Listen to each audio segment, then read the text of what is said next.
Bom dia para vocês, estamos começando mais um Jornal Entrevista nesta manhã. E normalmente eu digo que o Jornal Entrevista recebe. Nesse caso, uma situação especial e extraordinária, a gente está sendo recebido em sua residência pelo seu Egídio Valiati. Hoje ele é o diretor da Frivat, de Itaipulândia, marca que a gente está aprendendo a conhecer. E aliás, a gente vai falar um pouco dessa diferença, de Frivat e Friela, e entender um pouco como está o mercado em 2023, porque afinal de contas a suinicultura é uma atividade muito presente e muito importante para a região oeste paranaense. Primeiro, bom dia e muito obrigado por, na verdade, abrir as portas para a Rádio Jornal. Obrigado, Alexandre, por você vir com a gente também aqui, Acho que o diferencial do entrevistador, estar buscando a gente. Então, obrigado você pelo carinho de estar com a gente aqui. Então, obrigado por nos atender. Bom, seu Egídio, a gente recentemente viu essa nova marca, a Frivat, e muita gente tem falado que é uma nova marca e tem gente que tem muito falado que ela suplementou a Friela, que a Friela então não vai mais existir ou deixou de existir. Senhor, explica pra gente qual estratégia que vocês tiveram para criar essa nova marca e essa diferenciação para a gente conseguir compreender. Então, nós tivemos juntos, os três irmãos até 2019, enfim, foram 40 anos de trabalho juntos, enfim, crescendo com a marca Friela. Foi uma marca que nós conseguimos implantar como um todo no país, especialmente no Paraná.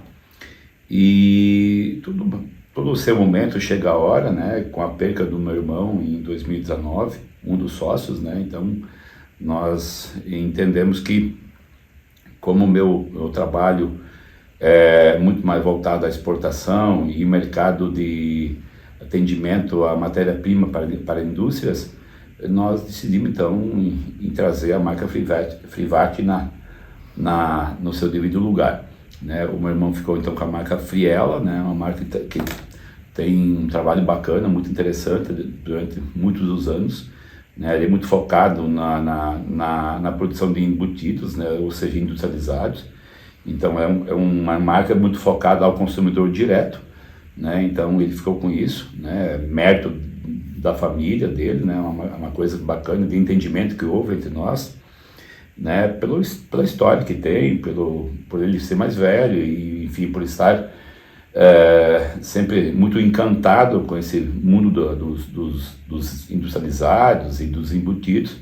Então ele conquistou, com o nosso aval, a marca Friela. E a marca Frivat nasceu recentemente, exatamente o ano passado, no mês de janeiro de 2022, uma marca que traz muito o entendimento e a visão de um mercado mais na exportação e um mercado mais no atendimento do atacado, ou seja, matéria-prima para indústrias, Então ela é muito focada nisso.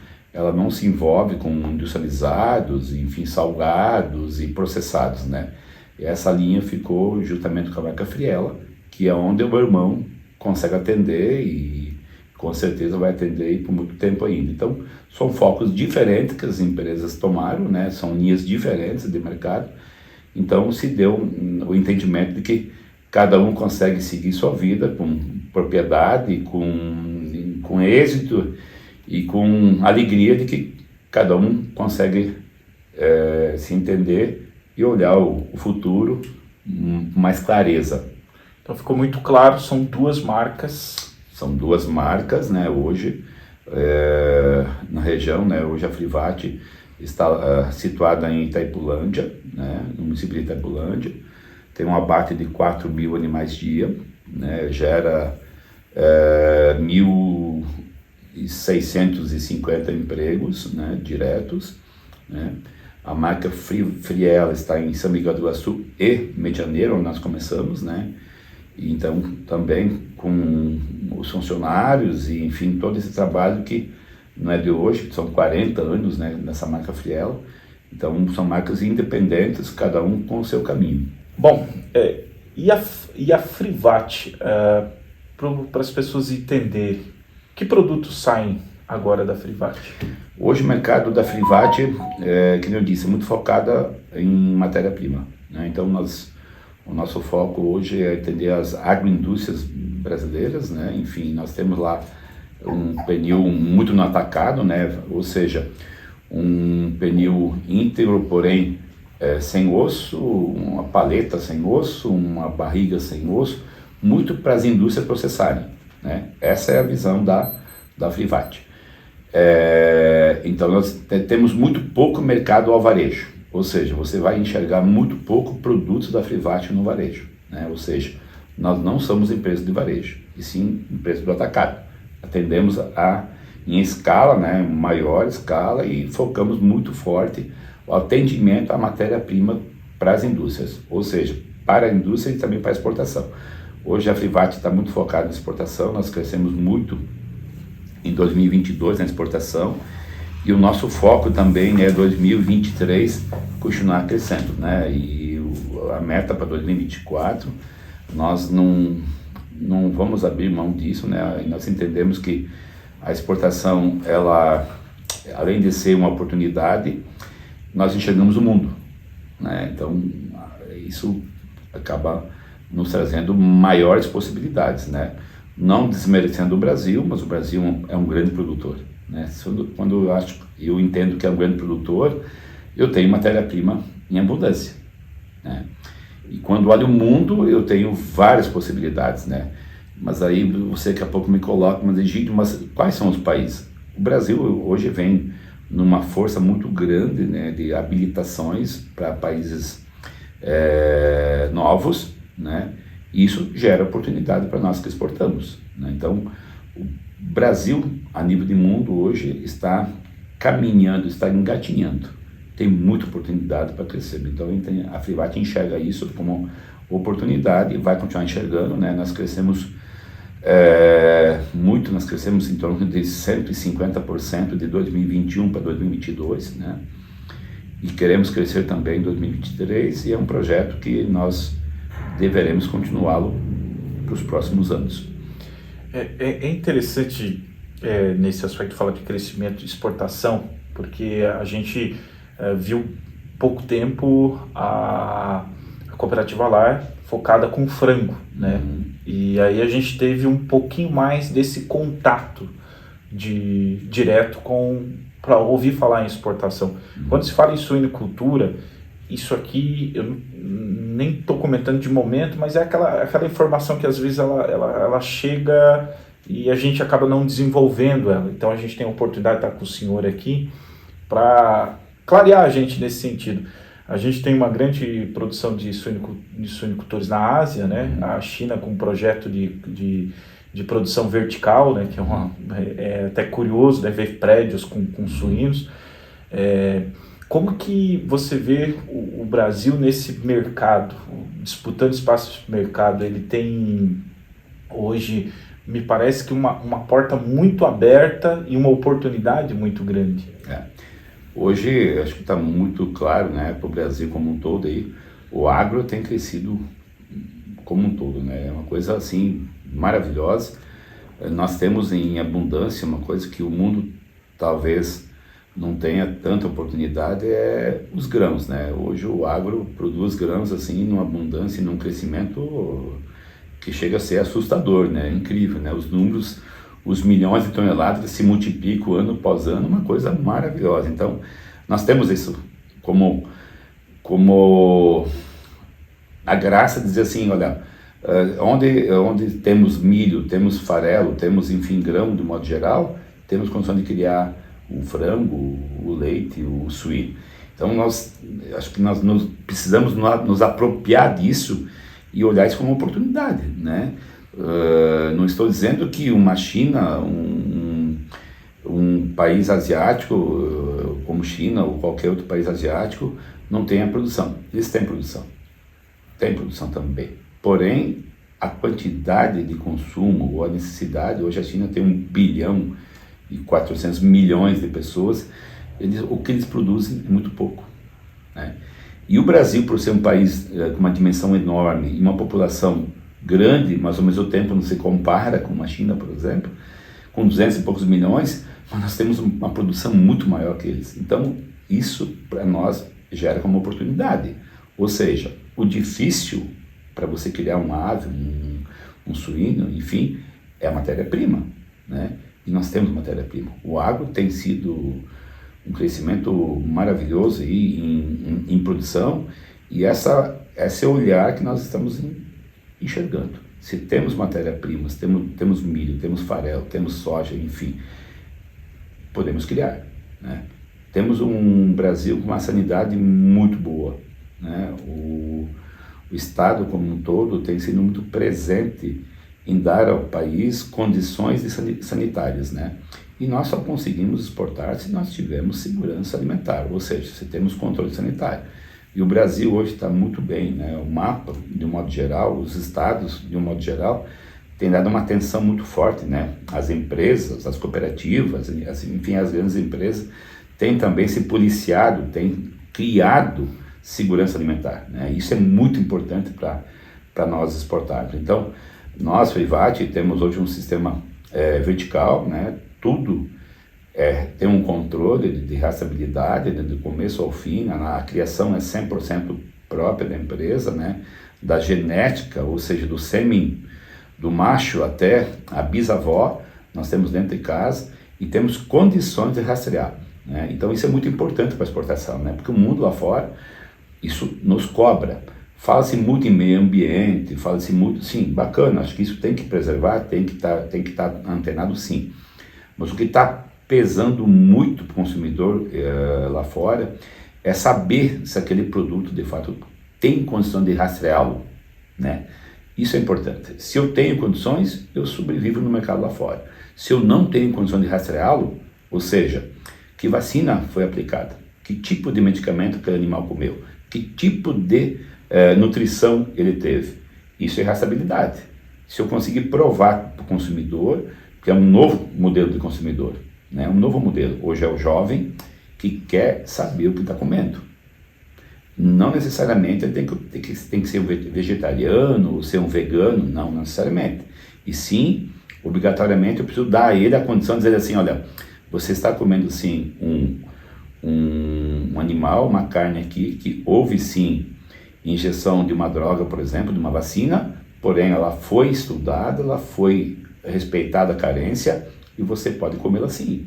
Então, tudo é possível, desde eu consiga provar para esse consumidor que esse produto teve todos os respeitos que a ele merece.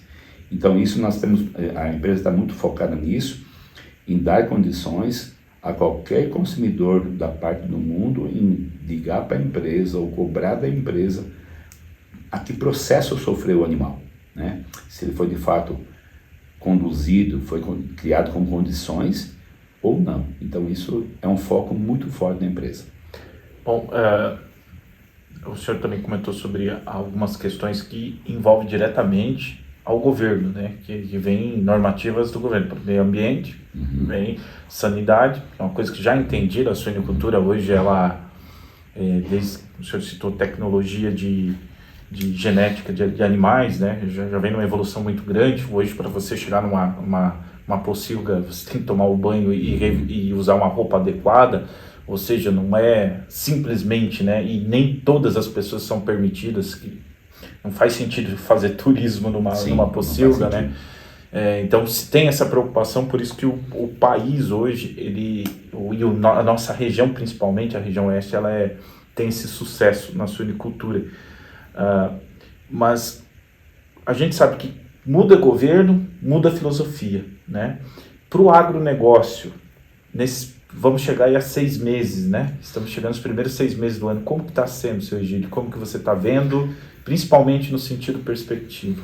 Nós entendemos que no agronegócio o governo já não tem mais força de interferência, né? É uma coisa incrível, assim, o agronegócio está de um tamanho de responsabilidades, né?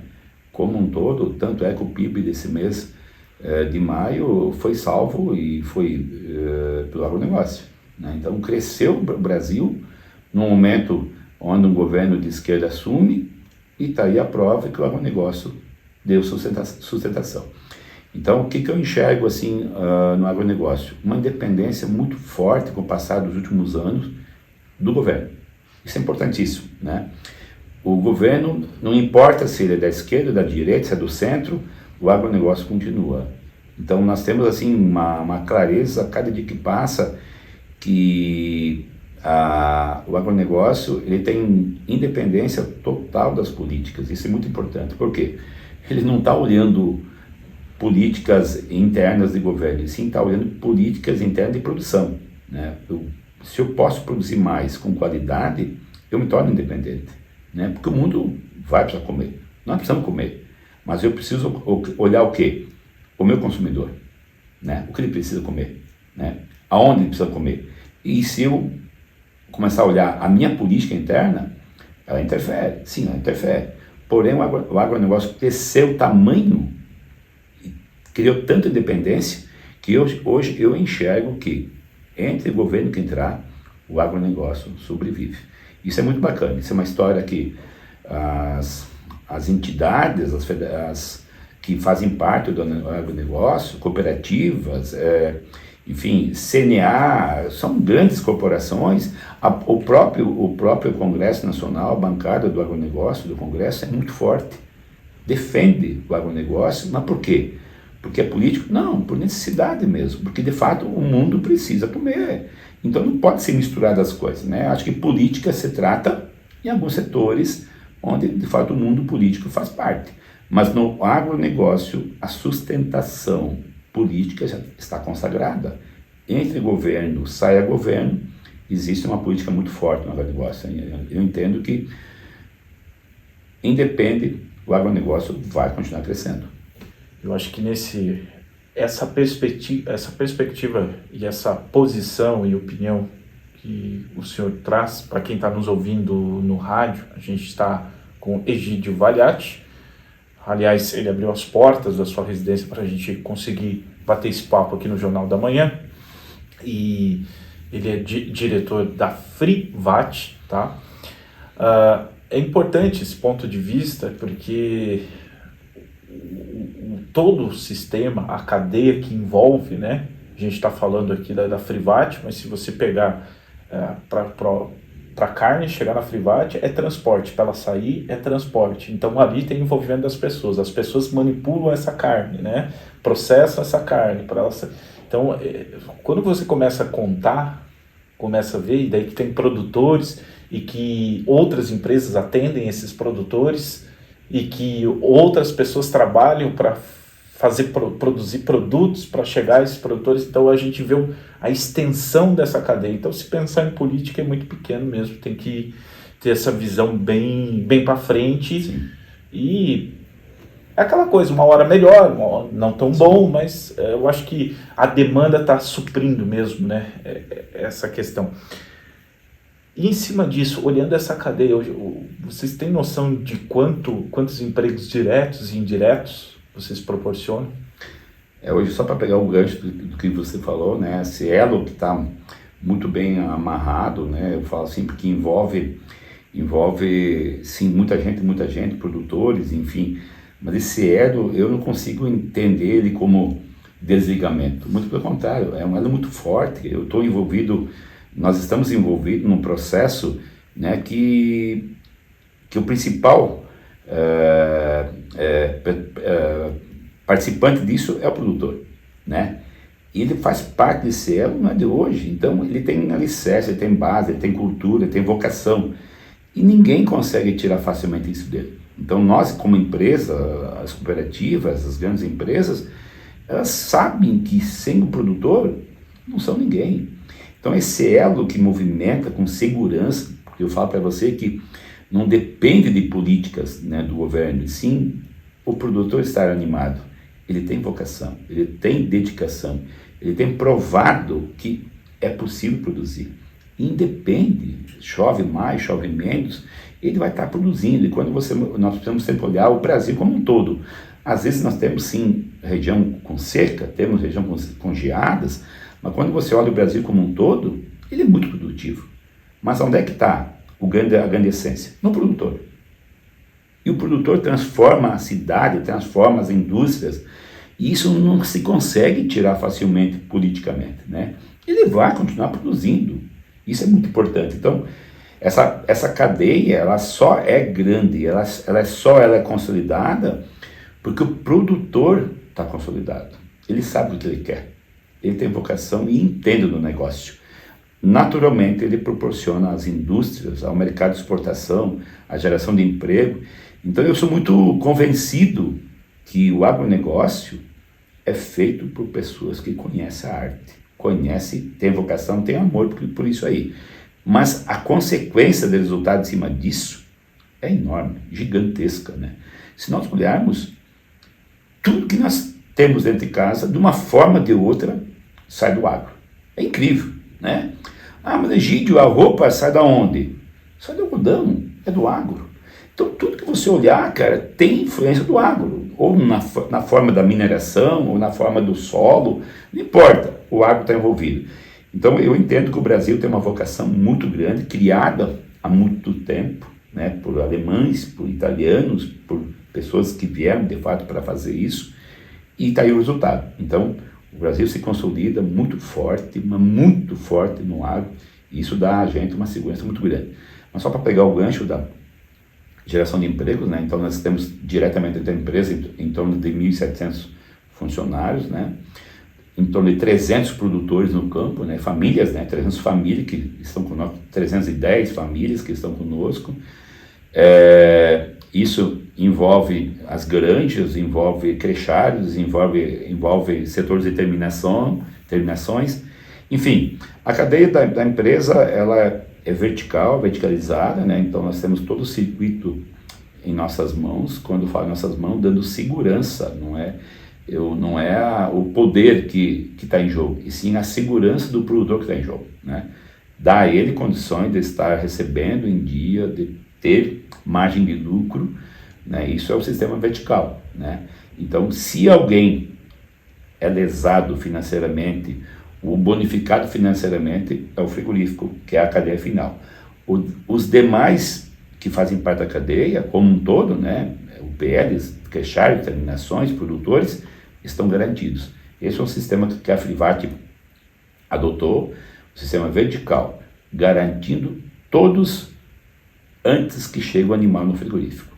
O frigorífico, ele é assim um detentor de uma possível margem de lucro ou um possível prejuízo, depende do mercado.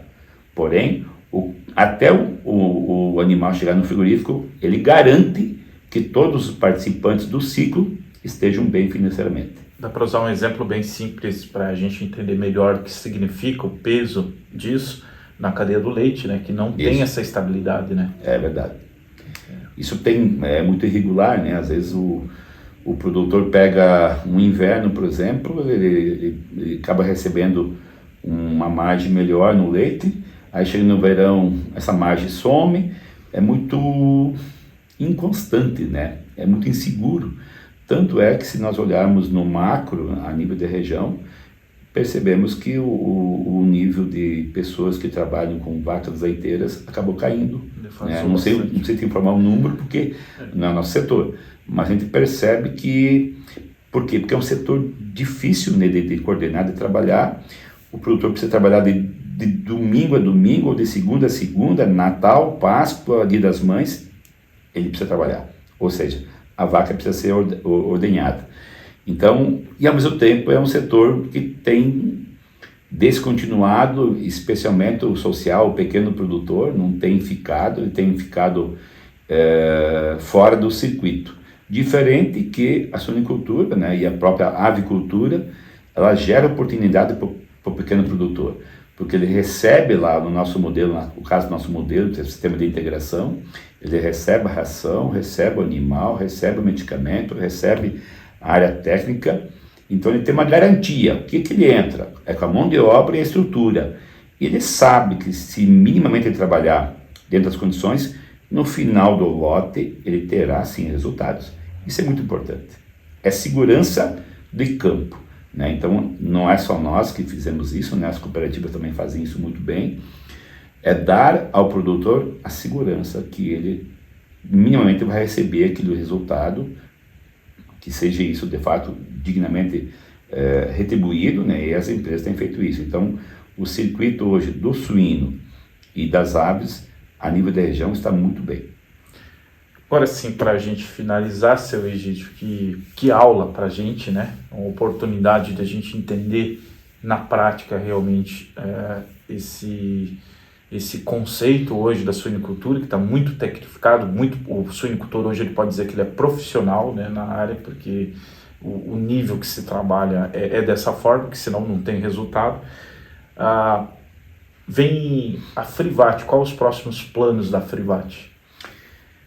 Nós estamos assim muito focados, né, que nem te disse antes, né, Alessandro, na exportação. Nós estamos com uma planta já sendo avaliada há mais ou menos 1 ano e meio na cidade de Santa Helena, né, uma nova planta, né, de abate de suínos, e estamos aguardando aí a questão dos juros, né? Os juros no Brasil estão bem deslocados, né? Então está difícil tomar decisão, porque eu sempre falo que quando nós gestores tomamos uma decisão de assinar um contrato, eu tenho que ter a responsabilidade de que esse contrato precisa ser pago, né? Ou seja, as parcelas precisam ser pagas. Mas hoje não viabiliza qualquer tipo de negócio, né? Mesmo sendo no agro, juros desse tamanho que existem hoje, né? Os juros estão fora da sua proporção. A Frivat hoje não é mais o Egídio que define o seu crescimento, e sim, nós temos um modelo de gestão muito mais profissional do que familiar, como nós tínhamos há um tempo atrás, né? Então ela está focada, ela tem seus planejamentos, ela vai continuar crescendo, está isso no plano estratégico dela, ela vai crescer, porém ela precisa crescer com responsabilidade, né? Porque não podemos desconstruir o que foi construído até agora. Mas para isso, precisamos, quando temos a decisão, precisamos ser serenos, responsáveis, para que esse projeto de fato seja construído. Vai gerar muito emprego sim, vai gerar novas oportunidades para o campo, para os produtores, porém ele precisa ser viável. Hoje, no momento que está, nesses juros, ele não é viável.